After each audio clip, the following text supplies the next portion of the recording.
2022년 12월 15일 목요일 연말 기도주일 낭독문을 낭독하도록 하겠습니다. 성장하는 제자들. 제자의 대가. 천국은 마치 밭에 감추인 보화와 같으니 사람이 이를 발견한 후 숨겨두고 기뻐하며 돌아가서 자기의 소유를 다 팔아 그 밭을 사느니라. 마태복음 13장 44절 말씀입니다. 인간의 주장들. 예수님의 제자가 되는 것은 아름다운 일이지만 공짜는 아니다. 이렇게 묻는 사람도 있을 것이다. 왜 예수를 따르는데 비용이 들죠? 우리가 그분의 추종자가 되려면 정확히 무엇을 지불해야 하나요? 하나님은 우리를 공짜로 먹여주시고 우리가 대가 없이 그분을 따라가도 될 만큼 풍요로운 분이 아니신가요? 그분은 모든 것을 소유하셨으니 우리의 상황을 이해하시고 우리를 있는 그대로 받아주셔야 합니다. 또 다른 사람은 좋아요, 제가 대가를 지불할 테니 필요한 것을 주세요 라며 흥정을 제시할 수도 있다. 이럴 경우에는 그들이 규정을 내리는 것이므로 하나님은 그들의 말을 따르셔야 할 것이다. 예수님을 따르는 데 들어가는 비용에 대해 사람들이 어떻게 말하든 그것은 별로 중요하지 않다. 사실 그분께는 우리의 돈이 필요하지 않다. 그분에게 필요한 것은 죄로 더러워진 우리의 마음을 그분께 드리는 것이다. 마음이야말로 우리의 가장 귀한 소유물이기 때문이다. 예수님은 그 마음을 자신의 보혈로 순결하고 깨끗하게 하여 자신의 비할 데 없는 사랑으로 우리를 구원하고자 하신다. 그런데도 사람들은 이 모두를 버리기가 힘들다고 생각한다. 예수의 가르침. 예수님의 지상사역은 복음으로 사람의 마음에 감동을 주어 하나님 나라의 기준에 맞게 변화시키는 것이라고 말할 수 있다. 비유의 목적은 하늘의 실상을 땅의 언어로 드러내어 평범한 사람에게 영원한 가치를 조금이나마 일깨우려는 것이다.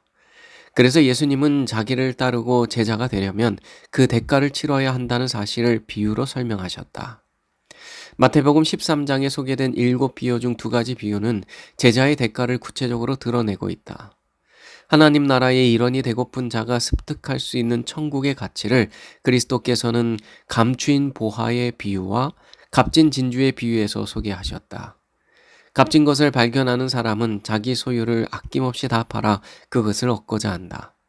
하나님의 사랑은 헤아릴 수 없고 그분이 우리에게 영생을 주신다는 사실을 깨달을 때 우리는 모든 것을 버리고 그분의 생명을 얻고자 할 것이다. 성경의 예. 12제자는 생계와 가족을 버리고 주님을 따랐다. 이러한 큰 희생의 유익에 대한 베드로의 질문에 예수님은 이렇게 대답하셨다. 또 내 이름을 위하여 집이나 형제나 자매나 부모나 자식이나 전토를 벌인 자마다 여러 배를 받고 또 영생을 상속하리라. 그 대가는 잠옷 크며 그리스도께서는 가족과 갈등이 생길 수 있다고 하셨지만 그렇다고 가족을 미워하라고 하신 것은 아니다. 우선순위를 강조하신 것이다. 그분의 제자라면 친척이나 소유물이나 사업이나 그 어떤 것보다도 그분을 더 사랑해야 한다. 그 어떤 것이라도 하나님을 향한 우리의 사랑을 막아서지 못하게 해야 한다. 베드로는 그 자신이 주님을 따르고 다른 이들도 그 길로 초청하기로 선택함으로 하나님을 향한 자신의 사랑과 헌신뿐 아니라 그리스도를 위한 자신의 희생을 보여주었다. 또 거꾸로 십자가에 못 박히기까지 했다. 그러나 환희의 순간도 많았다. 아내가 그를 전적으로 지원했고 사람들이 하나님께로 돌아왔고 영생을 약속받았다. 우물가에서 그리스도를 따르기로 결심했던 사마리아 여인은 자신의 어두운 면이 공개되는 대가를 치러야만 했다. 남편이 5 있었고 현재 다른 남자와 동거하는 사실만으로도 우물가에서 다른 여자들과 마주치기 싫은 충분한 이유가 되었다. 그래서 하루 중 가장 더운 시간에 혼자 거기 찾아갔던 것이다. 그러나 그 시간이야말로 예수께서 그를 만나 삶을 영원히 바꾸실 절호의 기회였다. 동네 사람들을 피해 숨어 있던 그 여인은 구주와 대화를 나눈 뒤 그들에게 달려가 나의 행한 모든 일을 내게 말한 사람을 와서 보라고 외쳤다. 굶주린 그 영혼은 그리스도를 만난 뒤 영원한 진리를 발견했다. 그의 얼굴에는 새로운 표정이 일었고 그의 외모 전체에 변화가 생겼다. 죄의 삶을 버린 대가는 결코 후회스럽지 않았다. 그는 예수님의 갓 태어난 제자이자 선교사가 되었다. 그 여인의 회심으로 그리스도께서 사마리아인들에게 사역할 문이 열렸다. 진정한 제자도의 대가가 따르는 이유는 죄를 정죄하기 때문이다. 이것은 죄인을 의롭게 한다는 점에서 유익한 일이다. 누가는 삭개오의 회심이라는 비슷한 이야기를 들려준다. 사람들을 속이고 동족을 갈취해 재산을 모은 이 세리장은 모두에게 미움을 샀다. 삭개오는 예수님과 그분의 기적적인 능력에 대해 듣고 나서 그분의 말씀을 들으러 갔다. 돌 무화과 나무에 숨어있던 삭개오는 예수님의 사랑으로 말미암아 죄책감을 느꼈다. 그는 자신이 무가치하다는 느낌에 압도당했다. 성령의 감화로 그의 영혼은 변화되었고 부정직한 행습을 버렸다.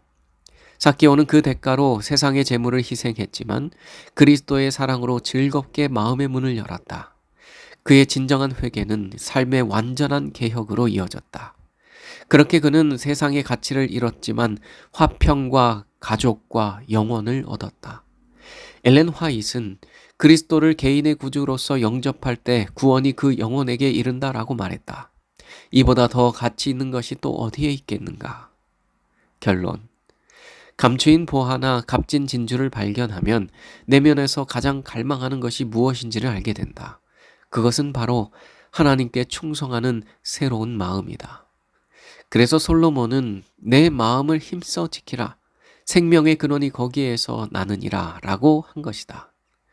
그리스도로 인해 받는 고난과 함께 이 땅에서 경험하는 풍성한 삶, 그리고 그분이 주시는 영원한 생명을 고려해 본다면 제자가 되는 데 드는 대가는 충분히 합리적이다. 이보다 더 좋은 거래는 없다. 대가를 치르기로 선택하라. 하나님을 택하라. 우리가 하나님의 제자가 된다면 우리는 여러 가지 대가를 치루어야 할지 모릅니다. 그러나 하나님의 제자가 되면 우리는 더 귀하고 가치 있는 것을 발견하게 될 것입니다. 우리 모든 성산전원교회 성도들이 하나님의 제자가 되기를 간절히 바랍니다. 기도의 시간입니다. 첫째, 어떤 대가를 치르더라도 예수를 따르는 예수의 제자가 될 수 있도록 함께 기도하겠습니다. 둘째, 성산전원교회 청년 학생들을 위하여 기도해 주시기 바랍니다. 셋째, 2023년 교회의 선교 활동을 위하여 함께 기도해 주시기 바랍니다. 음악이 나오는 동안 기도의 시간을 갖겠습니다.